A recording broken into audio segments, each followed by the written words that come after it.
नमस्कार, मेरा नाम सूरज है और आप 7 PM बिहार देख रहे हैं। आज हमारे साथ बैठे हुए हैं जो शख्स किसी परिचय के मोहताज नहीं हैं, क्योंकि हमारे चैनल पे हर बार आप इन्हें देखते हैं। नाम सूरज कुमार है और पटना उच्च न्यायालय के एडवोकेट हैं। संजोग ये है कि मेरा भी नाम सूरज है और हमारे वकील साहब का भी नाम सूरज है। हम लोग दोनों को ही सूरज। लेकिन आज हम बात करेंगे यूजीसी बिल को लेकर कि आखिर यूजीसी बिल के अंदर ऐसा क्या है जिससे स्वर्ण समाज के जो छात्र हैं वो कहीं ना कहीं आक्रोशित हैं और सड़कों पे धरना प्रदर्शन जारी है। और ये जो बिल है, क्या ये बिल रियल में जिस समाज की हितैषी को देखते हुए सरकार ने बनाई है, क्या उससे उन्हें लाभ है या किसी मुद्दे को भटकाने के लिए ये एक साजिश है। सूरज जी, स्वागत है हमारे चैनल पे आपका। और आप एक एडवोकेट हैं,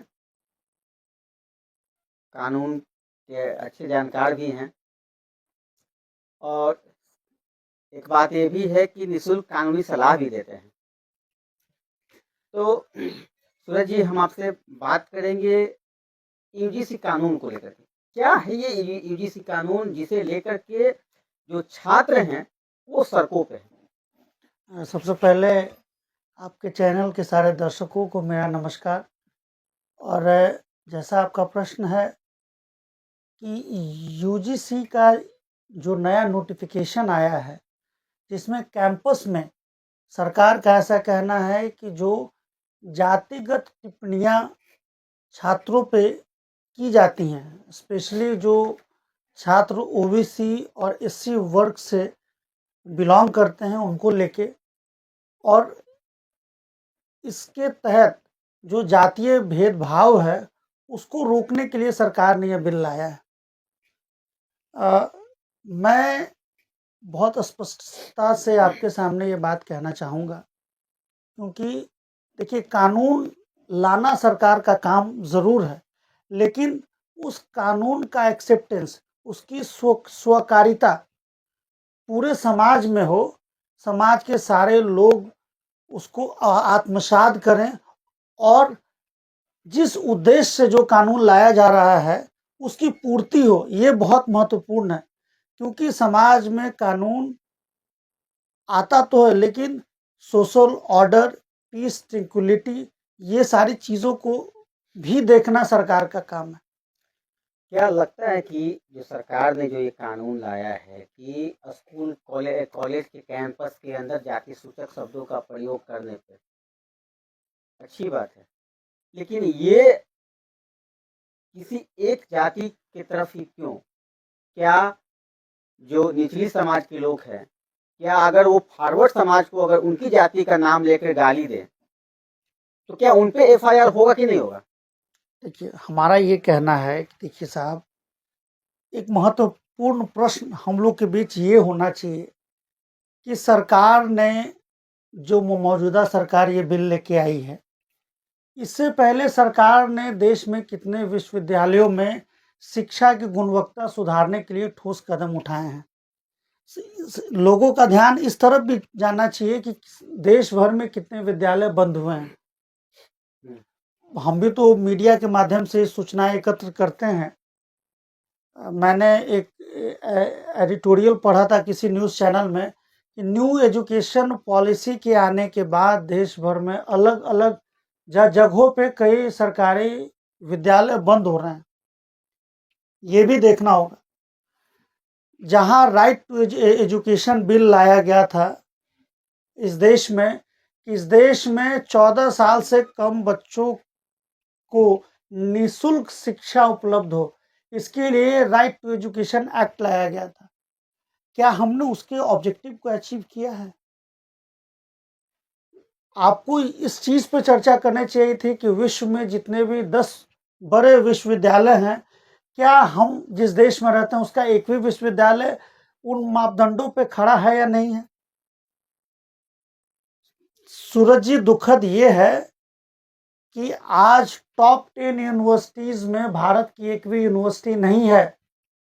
दुख की बात यह है, और मुझे लगता है कि सरकार ने अपनी इन सारी विफलताओं को छुपाने के लिए एक भ्रम का माहौल सॉरी यूनिवर्सिटीज में लोग इस बात को लेके मुखर न हो जाएं, ये सवाल न पूछ दिया जाए कि भाई हमारी यूनिवर्सिटी में शिक्षा के गुणवत्ता में सुधार करने के लिए सरकार क्या प्रयास कर रही है, जो हमारे यहाँ बेरोजगार छात्र हैं उनके रोजगार की सरकार क्या व्यवस्था कर रही है। इन सारे सवालों पे सरकार को जवाब देना ना पड़े, इसीलिए सरकार ने एक ऐसा मायाजाल बुना है कि हमारे जो छात्र हैं इसी में उलझ कर रह जाएं। इससे ज़्यादा मुझे नहीं लगता है कि इस नए एक्ट का जो एक सरकार नोटिफिकेशन लेके आई है उसका कोई औचित्य बनता है। किसी भी एक्ट को लाने से पहले सरकार का ये काम होता है कि जितने भी अफेक्टेड स्टेक होल्डर्स हैं सबसे राय शुमारी की जाए, सबका जो ओपिनियन है वो कलेक्ट किया जाए और कलेक्टेड ओपिनियन के आधार पे वो कानून ड्राफ्ट किया जाए। और इस विषय में ज़्यादा प्रमुख ये बात है कि ये देखना चाहिए कि क्या यूजीसी के इस नॉर्म्स को लाने से पहले सरकार ने जो अफेक्टेड पार्टीज है उससे क्या राय शुमारी की है। सरकार ने कौन सा लॉ कमीशन लाया जिसके स्टडी के आधार पे और उस लॉ कमीशन के रिकमेंडेशन के आधार पे ये नया नोटिफिकेशन आया है। हम कानून की जो उपयोगिता है, जिस उद्देश्य के साथ ये नया नोटिफिकेशन लाया जा रहा है, क्या उसकी पूर्ति के लिए सरकार ने ईमानदार प्रयास किया था या नहीं, ये देखना ज्यादा महत्वपूर्ण है। सूरज जी, ये कानून अगर आती है तो इससे यूनिवर्सिटी में पढ़ने वाले छात्र छात्राओं को क्या इससे नुकसान हो सकता है या क्या कठिनाइयाँ हो सकती है? देखिए, जो प्राइमा फेसाई देखने में आ रहा है कि मान लीजिए कोई जनरल कैटेगरी का छात्र किसी ओबीसी कैंडिडेट के खिलाफ कोई जातीय टिप्पणी करता है। जानकारी के अनुसार ओबीसी के लिए भी ओबीसी भी इसी कैटेगरी में है, तो ओबीसी भी जैसा लोग बता रहे थे कि ओबीसी और जनरल ये सब एक साइड है। नहीं, जो पहला नोटिफिकेशन आया था उसमें ऐसा है कि जनरल वर्ग से आने वाले छात्र अगर ओबीसी कैंडिडेट्स के ऊपर भी अगर ऐसी कोई टिप्पणी करते हैं तो उसके बिहाफ में एक कंप्लेंट दर्ज किया जा सकता है, जिसके ऊपर एक प्राइमा फेसाई इंक्वायरी होगी और फर्दर उसको एफआईआर के लिए क्या कहते हैं फॉरवर्ड किया जा सकता है, ऐसा कुछ। अच्छा सूरज जी, एक अहम सवाल आपसे पूछेंगे हम। कहने वाले तो लोग बहुत कुछ कह रहे हैं, लेकिन आप भी कॉलेज में यूनिवर्सिटी में पढ़े होंगे। एकदम पढ़े, हमने भी पढ़ा है। क्या लगता है कि यूनिवर्सिटी के अंदर जाति सूचक शब्दों का प्रयोग जो है हम लोगों के बीच छात्रों के बीच होता होगा?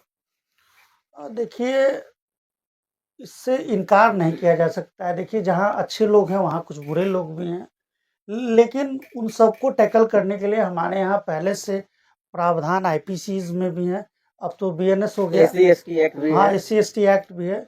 लेकिन दुर्भाग्य ये है कि उसका इफेक्टिव इम्प्लीमेंटेशन हुआ या नहीं, किस हद तक हुआ, सरकार इसको अध्ययन करने की स्थिति में नहीं है।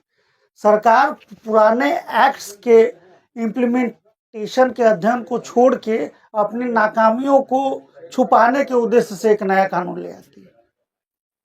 तो देखिए, ये थे अधिवक्ता सूरज जी जिन्होंने अपनी बातों को रखा है।